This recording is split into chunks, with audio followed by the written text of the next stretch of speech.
Good morning, and welcome to the Universalist Church, in which love is the Spirit. We are glad you are here in the sanctuary or anywhere in the world, especially those of you visiting or returning after a time away. I am Mike Zanta, one of the co-moderators on our Board of Trustees, and it's so good to see so many people in the pews today. If you are a visitor, we hope you'll talk with our welcome team or visit our webpage, westhartforduu.org, to learn more about us. Our guest book or online contact page will help you get onto our electronic mailing list. Our electronic communications are the best way for us to stay connected. We look forward to helping you become part of the Universalist Church. After worship, we'll have fellowship and Fisk Hall in through Zoom. If you need help finding your way to Fisk Hall for a fellowship hour, any member of our church will be happy to guide you. Just look for someone wearing a Universalist Church name tag. I left mine home today. You can find the link for Zoom in your weekly news or on our Breeze calendar. If you aren't getting the weekly news, please sign up for it on our website. And now, I invite you to take a moment to make your mobile phone silent, turn off your email and put away your keyboards, and settle in for worship.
A blessed welcome to all of you, one and all.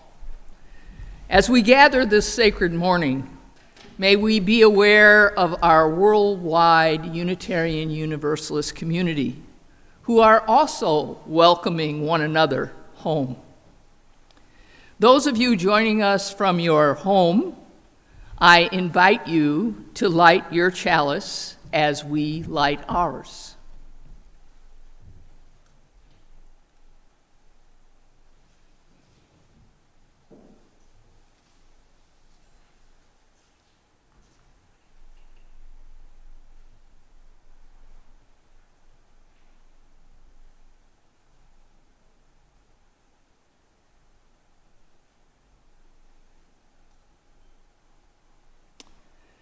May this simple flame remind us of the warmth, care, commitment, and the history we share in our communities. As we blend our collected waters this day, May we also be reminded of the wonders brought from the places where we have gathered them, and be thankful for the moments we shared there. May our chalice flame call all of us to step into our commitment to continue blending and building the beloved community to which we aspire. May our worship this morning, then, offer us reflective moments that enable us to step back into our community life with enthusiasm and abiding love. Please rise in body or spirit and join in singing our opening hymn, number 209 in the gray hymnal, "O come, you thirsty souls."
Please join me in speaking the words of our affirmation, our covenant. It's printed in your order of service.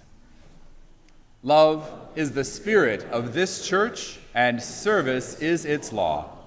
This is our great covenant, to dwell together in peace, in love, and to help one another.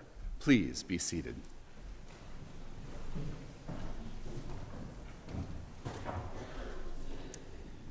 I think it has been since the fall of 2019 that we had a moment quite like this. That's not to say that everything is the same as it ever was, or we're going back to things being, where we don't have to worry anymore about any illness ever. That's not how it works. Some of us are still wearing masks. Some of us aren't. Some of us are watching from home because we're still not sure if we want to be in a room with this many people right now, or because we're too far away because we've moved. Things have changed in 2 years. We have gone away for the summer or maybe longer, and some of us, many of us, I hope most if not all of us, are coming back. One of the things that's really exciting about this moment is that we are starting with new things and new people. And so I am excited to introduce to you again. Some of you are very aware of who Dr. Patricia McKee is, but I am very happy to introduce you to her again. This is Dr. Patricia McKee. She is our new Director of Lifespan Religious Education, and I could not be more thrilled to have her as part of our worship team, as part of our church team, and as part of the team that is going to keep us all learning and growing and becoming for years and years to come. And so, she is going to tell our story for all ages this morning, and I am excited for you all to hear and for us all to listen and learn. Thank you. This is a short, lovely story by Mark Marin. I'm sorry, Mark Martin. Mark Marin is a very different person from Mark Martin.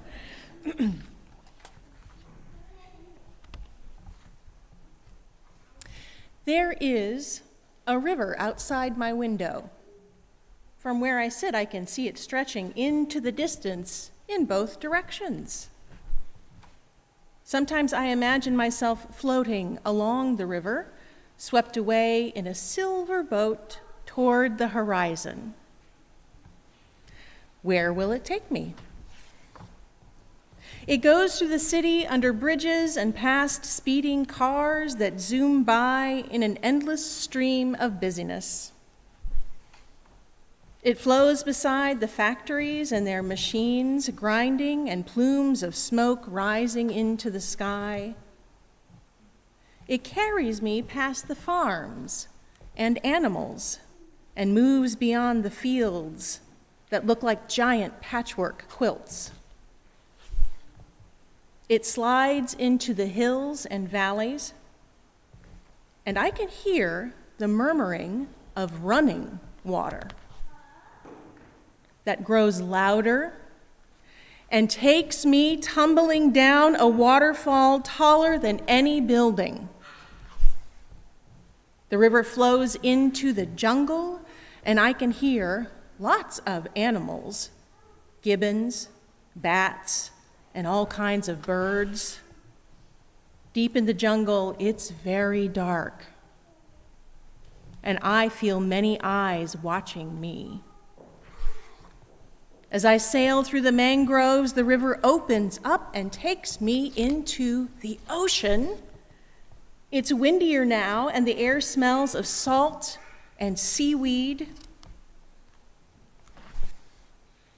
If I peer over the edge of my boat, I see many fish swimming in and out of the light. When I look up, I see clouds moving, and it begins to rain. And it's difficult to see where I am, but I can hear the raindrops on a window, and as the dark clouds clear, I'm sitting in my room again, looking through those raindrops on the glass and gazing out across the sleeping city. And I think I see my silver boat floating in the moonlight, drifting past my window once more.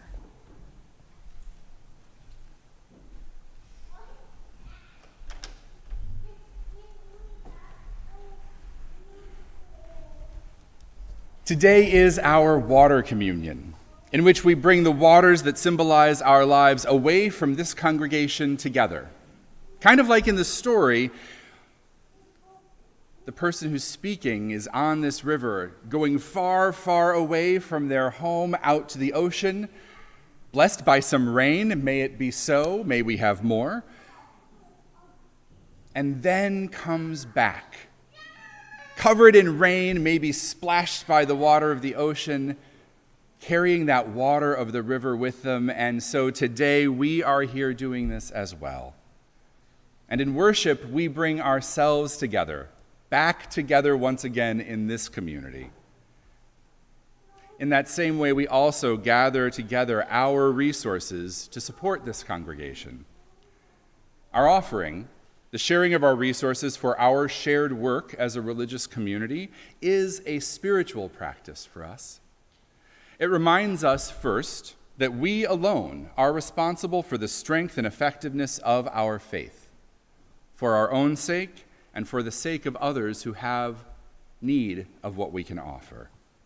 It reminds us, too, that we choose freely and gladly to come together here this day and every day, and that our support makes a difference.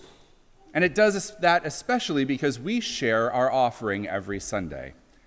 Half of what you give to us that's not part of a pledge or some other directed giving, we keep, and the other half we give to an organization in the world that shares our values and makes a difference. And so this month we share our offering with Planned Parenthood. It is one of the nation's leading providers of high-quality, affordable health care, and it is in fact the nation's largest provider of sex education. They serve everyone: women, trans and non-binary people, men, people with insurance or without it, and they provide everything from primary care through vaccinations, pregnancy, sexual health, and abortion services. Planned Parenthood is an important healthcare provider in our nation, and we are happy to share what we have with them. Our offering will now be received gratefully. Thank you.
May these gifts sustain the work that we do together, the life of this congregation, and the lives of those out in the world whose need is often greater than we know. Thank you. Thank you.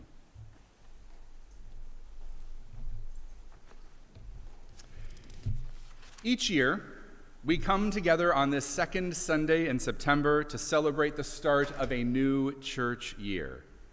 And even though we worship all summer, we know that some of us sneak away for a little while, staff included. We know that some of us take a little bit of a break, go other places, or maybe just stay home for a while.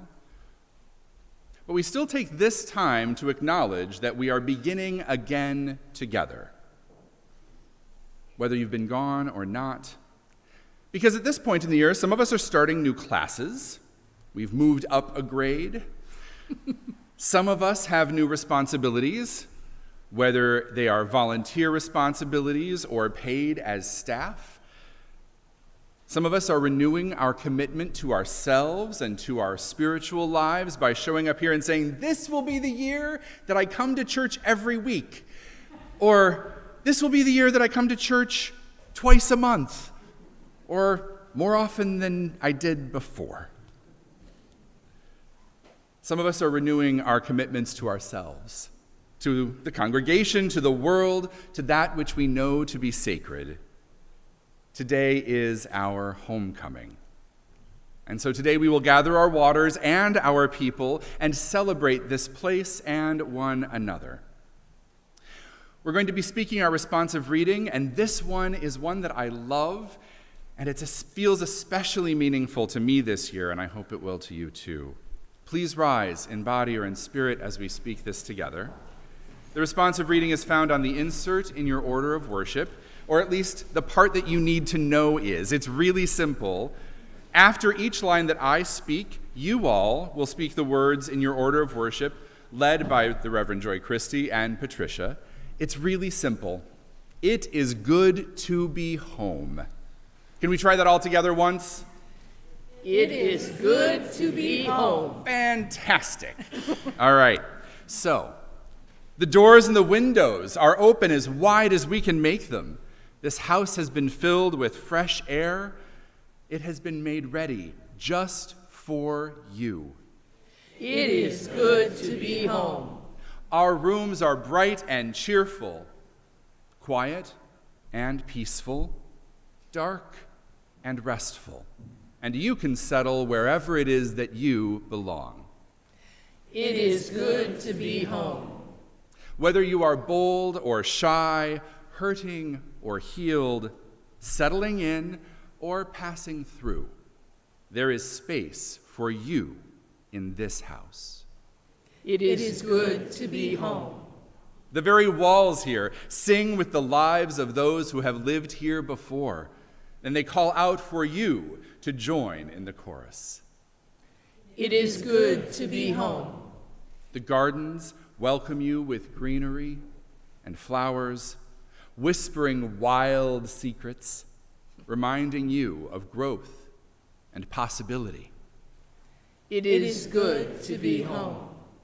So whether you are certain or wondering, joyful or grieving, member or friend or visitor, whether you are here in the room or watching from home or the deck or the park, wherever it is that you may be, there is space for you in this house.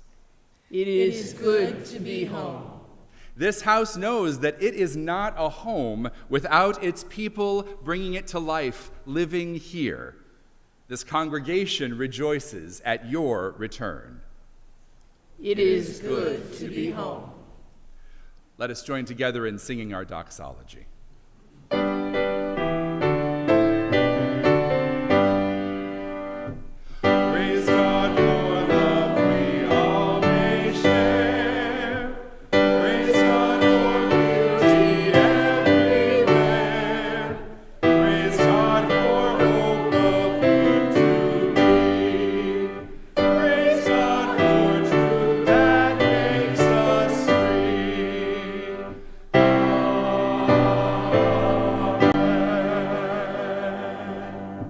Please be seated.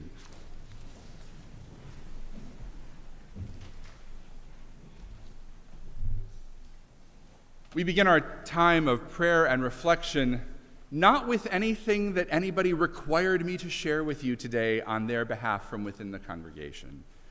But instead, I would ask you to hold in your hearts and in your minds, in your prayers, people around the world today who are coming together as Unitarian Universalists, who are saying, we are beginning once again.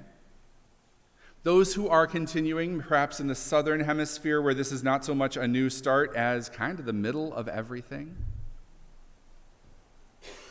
I ask you too to hold on to one another. To the members of this congregation that you haven't seen in a while, that you wonder about, worry about, hope are well. I would encourage you not just to hold them in your hearts, but also to reach out, to say hello. I would ask you too to remember that there are people here and beyond who are joyful today, but you might not know it because it's quiet and in their hearts. Or people who are grieving today, and you might not know it because it too is quiet and in their hearts. And there are people all over in between. There are people uncertain. There are people wondering. There are people hoping. There are people who are both joyful and grieving. And you might not know it yet because it is all held within their hearts. Please join me in a moment of prayer. Spirit of life and love, call of compassion, be with us this day. Be with all of us. Those of us in the sanctuary and those across the world, those watching at home or wherever they may be. On this day, we celebrate the places and the groups and the people that are sacred to us. In this moment and every moment, may this spirit that is within and among and beyond us be with those who are seeking ways to live through chaos and hardship, whether caused by change, whether caused by war,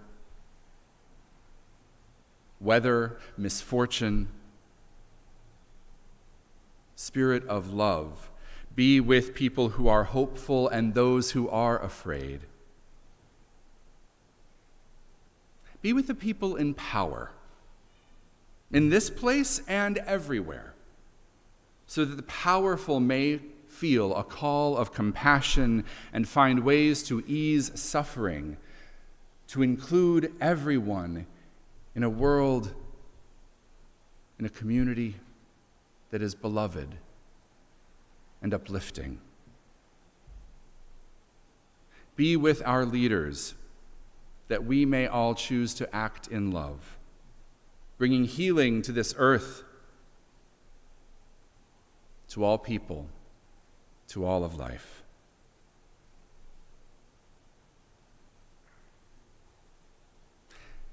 Be with us, Spirit of life and love, determination and justice, in our determination for better days to come. Be with us on the playground, in the classroom, in new places that we've never been before, and the old familiar places we have been to again and again and will continue to return to, that we may bring this spirit of inclusivity, of unity, of love and possibility and hope, that all hearts may be comforted, that we prevent the hardest things and the harm that we know would happen otherwise. Let us take a moment in stillness for the prayers of our own hearts.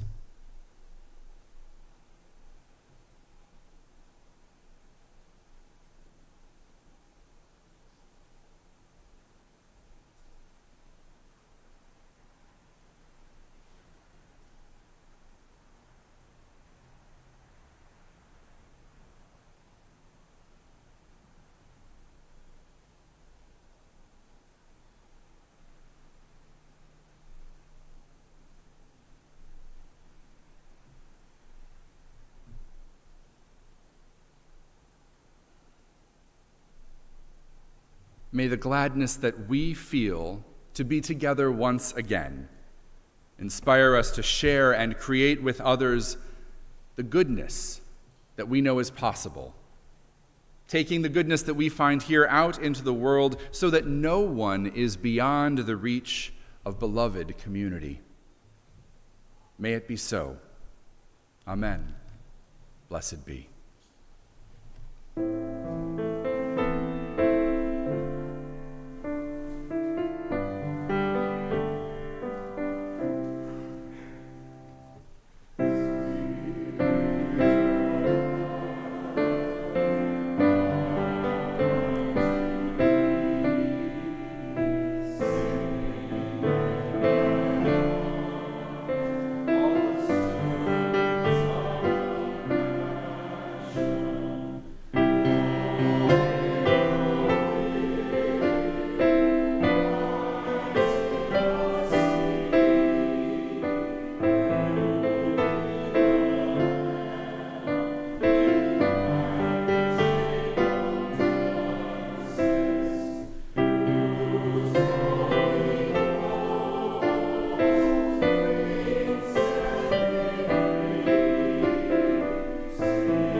As the birthplace and source of life on this planet, water has come to be a symbol for more than just our sustenance.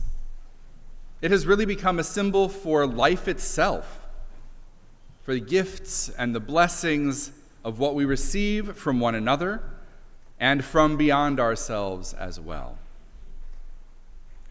As we know and has been proven to us this summer, neither too little water nor too much is good for us or the places that we live. When we see the destructive power of water, yet somehow we still long for it in body and spirit. Yes, it's easy to be thirsty when there is a drought, but we are also thirsty when there are floods. Water is powerful. It is a force to be reckoned with and to be respected and to be cherished and protected. Water is something delightful and gentle, and above all, it is necessary. We crave it for more than simply drinking. We go places where there are abundances of it, just to renew our spirits. How many of you went places where there was a lot of water in one place this summer? Maybe a swimming pool? It doesn't have to be an ocean. I mean, I went down to the beach a few times. It's actually the first summer since I moved here that I got to go to the beach regularly. It was fantastic. But there are other places too. There are rivers and reservoirs. There are fishing ponds. There are swimming pools. There are some hot tubs and bathtubs that you can just soak in and feel all of your worries melting away. We go to these places, near or far, to renew our spirits. And I hope, too, that is why you come here. You come here to renew your spirits. And on this day, we bring together water from near and far, from as near as your kitchen tap and as far as an ocean across the world, from a stream around the corner from where you live, maybe as near really as one of these pitchers. And we gather these waters and we bring them together to symbolize our sense of ourselves as a community. We create our own holy water every year out of who we are and where we have come from. And we use it when we dedicate children or in any other ceremony where we need water.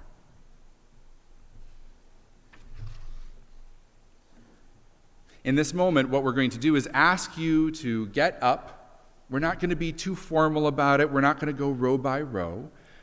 We're going to invite you to get up and bring your water to one of the 4 bowls that are around the room. There are 2 up here at the front, and there are 2 at the back as well.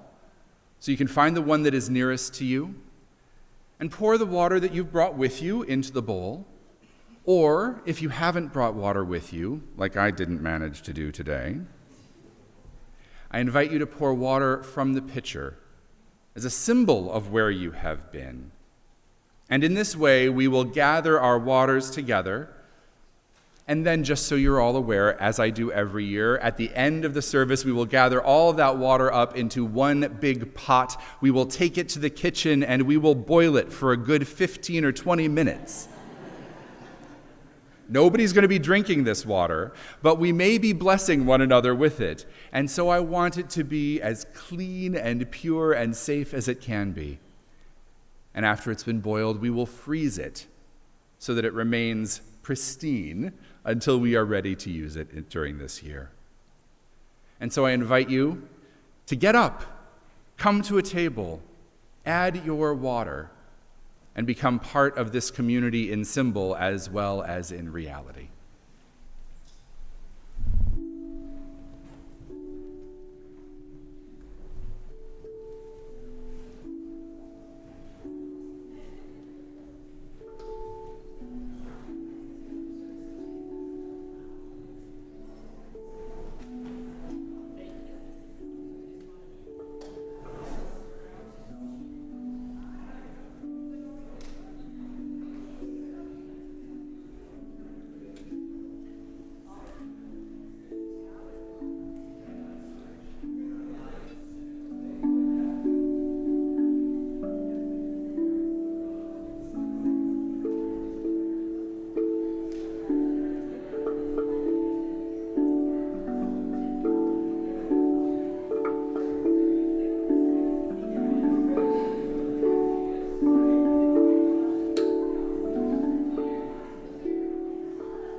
Welcome home.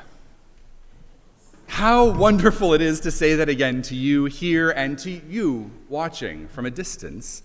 Welcome home. I am grateful to have us back in this place in this moment. I don't know if you feel it the same way I do, but there's a kind of connection, a kind of openness that I feel, a way in which my heart feels like it has been expanded by being here with you, by adding our waters together, by seeing how you do it. Are you somebody who pours it down the side in a nice gentle flow that mixes in? Are you somebody who holds it up high because you want to hear the splash? Are you somebody who enjoys a gentle trickle or a forceful sploosh? We are made up of all of us, the introverts and the extroverts, the splashers and the gentle pourers. And it's nice to be reminded of who you are in that way. It is good, too, to have started with the water that I poured in and to have ended with water poured in on behalf of all of you who are joining us through the live stream today. You are here, too.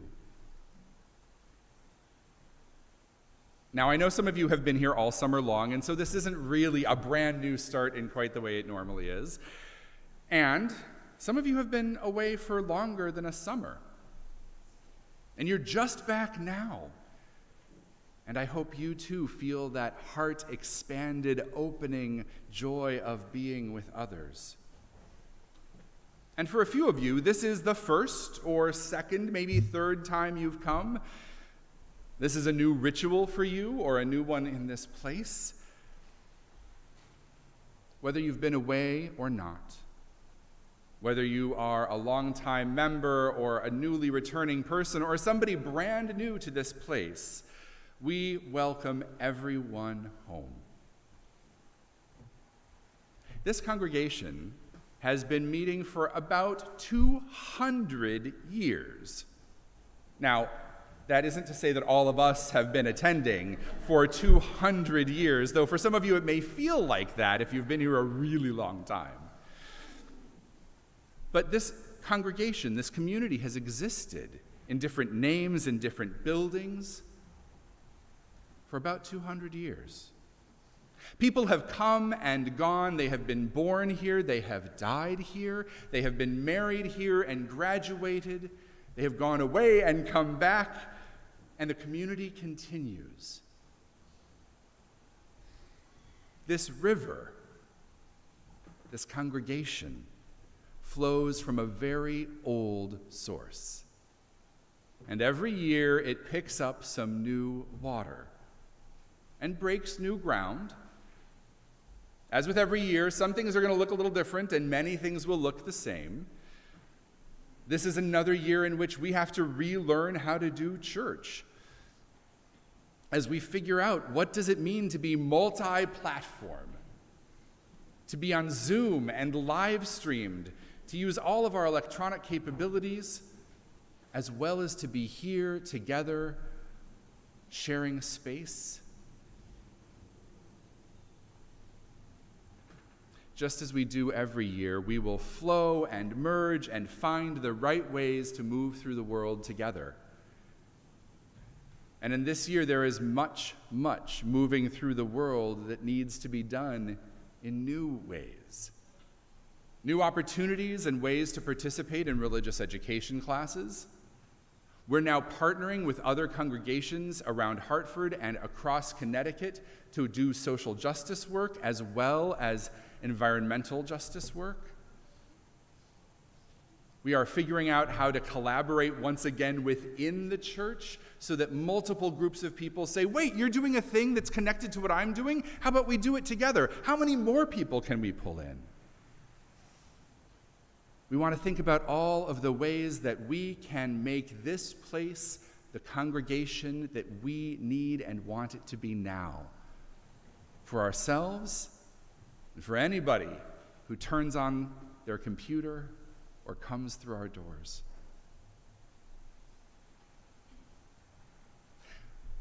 Together we offer one another the precious things that water symbolizes, the precious things that are gifts of our hearts: fellowship, sustenance, kindness, transformation, movement, stillness, the fall of rain and grace, the growth of life. And by offering these things in our homes, in our neighborhoods, in our schools, in our workplaces, in our sanctuary, we can transform more than just a Sunday morning. We can remake the world, our worlds, and then, as other Unitarian Universalists do the same, our influence flows like water. What we do does not just remain here. How we live travels far beyond this place, like that river, out to the oceans, and eventually back again. We are transformed. We have the potential to make every place a place of sanctuary, of healing, of belonging. And just as water is changed by what's in it, that gets carried everywhere it goes. The minerals, the salts, the flavors of tea or coffee. What we bring here together, all of us, our long-term members, our short-term members, our brand new people, our visitors, our new staff, our long-term staff, our returning staff, all of us bring what we have carried in that water, all of those flavors, all of those minerals, all of that nurturing. And that's what allows us to offer one another the best of life. So welcome home. Welcome home. Even if you haven't been gone, or even if this is your very first time here and you're not sure if this is home just yet, welcome. It is good to be here, starting again, gathered in this community. And so I would ask you, not just with your presence, but also with your actions and your intentions, your ways of interacting, let us bless this house with all good things. Let us extend that blessing far beyond this house to all other houses too. Please rise in body or in spirit as we sing our closing hymn. Speaking to our gathering together once more, rank by rank again we stand. It is number 358 in the gray hymnal, number 358. Forward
let us join together in speaking our unison benediction. It is in your order of service. Go out into the world in peace. Have courage. Hold on to what is good. Return to no person evil for evil. Strengthen the faint-hearted. Support the weak. Help the suffering. Honor all beings. And please remain for our postlude.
If you're here in the sanctuary, please do join us in Fisk Hall for our fellowship time, straight out the back of the sanctuary, all the way to the far back of the building.